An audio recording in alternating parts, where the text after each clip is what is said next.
This is part 2 of chapter 5, Coal and Petroleum. In this video we will discuss about coal.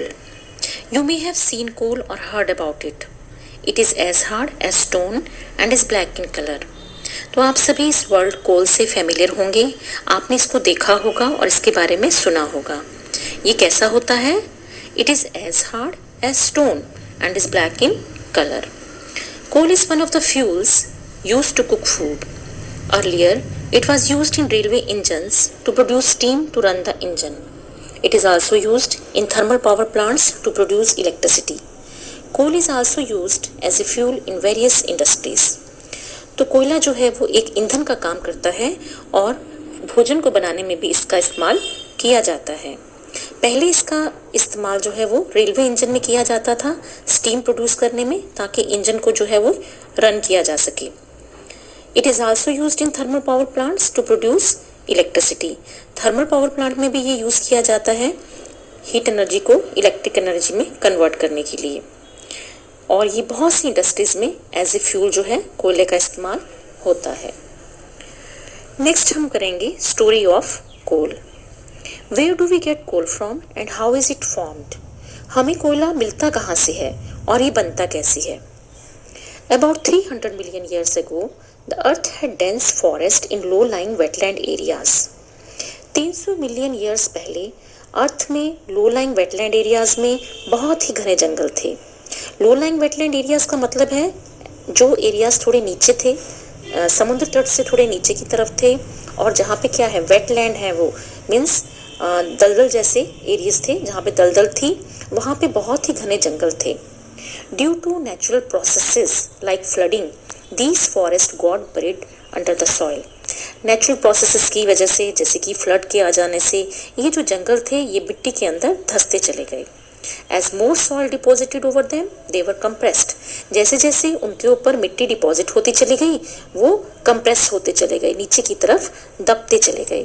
The temperature also rose as they sank deeper and deeper.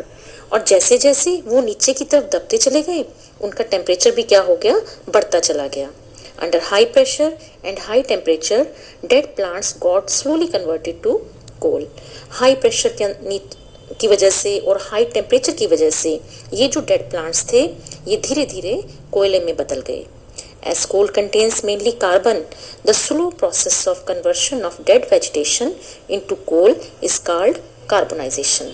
क्योंकि कोल जो है वो mainly किस चीज़ का बना हुआ है, कार्बन का बना हुआ है, इसलिए ये जो स्लो प्रोसेस है जिसमें धीरे धीरे जो डेड वेजिटेशन थी, जो डेड ट्रीज एंड प्लांट्स थे, वो धीरे धीरे किस में कन्वर्ट हो गए, under high pressure and high temperature they converted into coal. And this slow process of conversion of dead vegetation into coal is called carbonization. Since it was formed from the remains of vegetation, coal is also called as fossil fuel. अब fossil fuel किसे कहते हैं? Fossil fuel वो fuel होते हैं जो fossil से बनते हैं. अब fossil किसे कहते हैं? Fossil होते हैं dead remains of plants and animals. Plants और animals के जो dead remains होते हैं उन्हें हम fossil कहते हैं. क्योंकि कोयला भी जो है वो फॉसिल से बना है. बना किससे है? From the remains of dead vegetation. क्योंकि कोयला इससे बना हुआ है और ये fuel as a fuel use होता है, इसलिए हम कह देते हैं कोल को फॉसिल फ्यूल भी कह देते हैं. When heated in air, coal burns and produces mainly carbon dioxide gas. जब कोयला बर्न होता है in the presence of air, तो मेनली ये कौन सी गैस प्रोड्यूस करता है? Carbon dioxide gas. तो मेनली कार्बन डाइऑक्साइड गैस जो है ये प्रोड्यूस होती है. Here we will talk about what useful products do we get when coal is processed in industry. Coal is processed in industry to get some useful products such as coke, coal tar and coal gas. कोल को industry में process किया जाता है और उससे कई useful products जो हैं हमें मिलते हैं. फॉर एग्जांपल कोक, कोल तार एंड कोल गैस. अब प्रोसेस का मतलब होता है कि कोयले से कई यूजफुल प्रोडक्ट्स को बनाना. This is known as processing. तो जब हम कोयले की प्रोसेसिंग करते हैं इंडस्ट्री में, तो हमें ये यूजफुल प्रोडक्ट्स जैसे कि कोक, कोल तार एंड कोल गैस हमें ये मिलते हैं. अब इनके बारे में हम एक एक करके पढ़ेंगे. सबसे पहले हम पढ़ेंगे कोक के बारे में. कोक क्या होता है? It is a tough, porous and black substance. ये एक हार्ड, पोरस जिसमें पोर्स होते हैं और ब्लैक कलर का सब्सटेंस होता है. It is an almost pure form of carbon, ये कार्बन की प्योर फॉर्म है। And Coke is used in the manufacture of steel and in the extraction of many metals.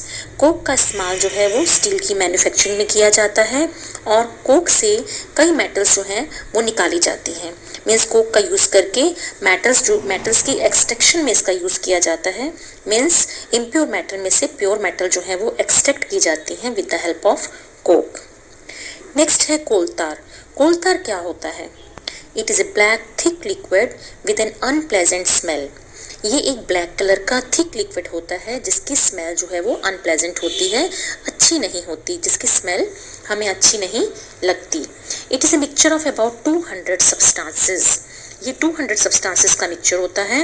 And products obtained from coal tar are used as starting material for manufacturing various substances used in everyday life and in industry like synthetic dyes, drugs, explosives, perfumes, plastics, paints, photographic materials, roofing materials, etc. तो इससे कोलतार से जो है वो 200 products जो हैं वो उससे ज़्यादा प्रोडक्ट्स जो हैं वो बनते हैं।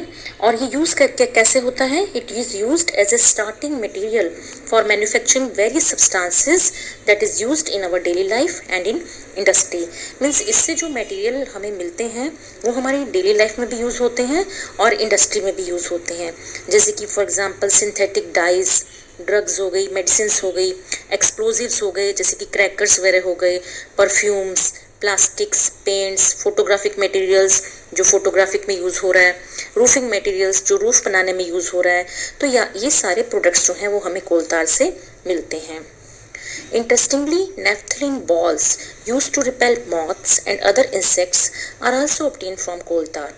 तो सबसे मज़ेदार बात तो ये है कि जो मॉथ रिपेलेंट होती हैं और इंसेक्ट्स रिपेलेंट जो नेफ्थलिन बॉल्स होती हैं जो हम अपने घरों में भी यूज़ करते हैं, वाइट कलर की जो बॉल्स टाइप जो हैं प्रोडक्ट्स होते हैं, और ये भी हमें किससे मिलते हैं? कोलतार से, जिसका हम इस्तेमाल करते हैं मॉथ्स वगैरह को, इंसेक्ट्स वगैरह को दूर भगाने के लिए, उनको किल करने के लिए। तो ये सारी चीज़ें जो हैं वो हमें कोलतार से मिल रही हैं। These days, bitumen, a petroleum product, is used in place of coal tar for metaling the roads. पहले कोलतार का इस्तेमाल जो है वो रोड्स सड़कों को बनाने में किया जाता था, लेकिन आजकल कोलतार की जगह हम क्या यूज़ कर रहे हैं? बिटुमेन को यूज़ कर रहे हैं, जो कि पेट्रोल से मिलने वाला एक प्रोडक्ट है। तो ऐसा इसलिए है क्योंकि जो बिटुमेन है that is much better than coal tar for metalling the roads. सड़कों को बनाने में बिटुमेन जो है वो ज़्यादा अच्छा है कोलतार से, क्योंकि इसकी जो वेदरिंग प्रॉपर्टी है वो ज़्यादा अच्छी है। किसी भी वेदर में जो है ये ज़्यादा देर तक जो है वो सही कंडीशन में रह सकता है। इसलिए आजकल जो है वो कोलतार की जगह बिटुमेन का इस्तेमाल जो है वो सड़कों को बनाने में किया जा रहा है। नेक्स्ट प्रोडक्ट है जो हम कोल की प्रोसेसिंग में हमें मिलता है वो है coal gas. Coal gas is obtained during the processing of coal to get coke. तो कोल गैस जो है वो भी कोल की प्रोसेसिंग में हमें मिलता है। जब हम कोल की प्रोसेसिंग करते हैं और जब हमें कोक मिलता है तो उसके साथ हमें कोल गैस भी मिलती है। It is used as a fuel in many industries situated near the coal processing plants. तो कोल गैस है एज ए फ्यूल जो है वो हम यूज़ करते हैं। बहुत सी इंडस्ट्रीज़ में ये एज ए फ्यूल यूज़ होता है और उन इंडस्ट्रीज़ में मेनली जो कोल प्रोसेसिंग प्लांट्स के नियर हैं। तो यहाँ पे आपको बताया गया है कि coal gas was used for street lighting for the first time in London in 1810। तो सबसे पहले कोल गैस को स्ट्रीट लाइटिंग में यूज़ किया गया था फर्स्ट टाइम लंदन में, और कौन सी ईयर में किया गया था? 1810 में। एंड इन न्यूयॉर्क अराउंड 1820, और न्यूयॉर्क में भी इसका यूज़ किया गया था। कौन सी ईयर में किया गया था? ये 1820 में। Nowadays it is used as a source of heat rather than light। लेकिन आजकल इसका यूज़ जो है वो सोर्स ऑफ हीट के रूप में किया जा रहा है लाइट की बजाय। मीन्स कोल गैस का पहले यूज़ जो है वो लाइट की फॉर्म में किया गया था, लेकिन आजकल ये हीट की फॉर्म में इस source of heat as a source of heat इसका यूज़ किया जा रहा है। Thank you. Rest we will continue in next video.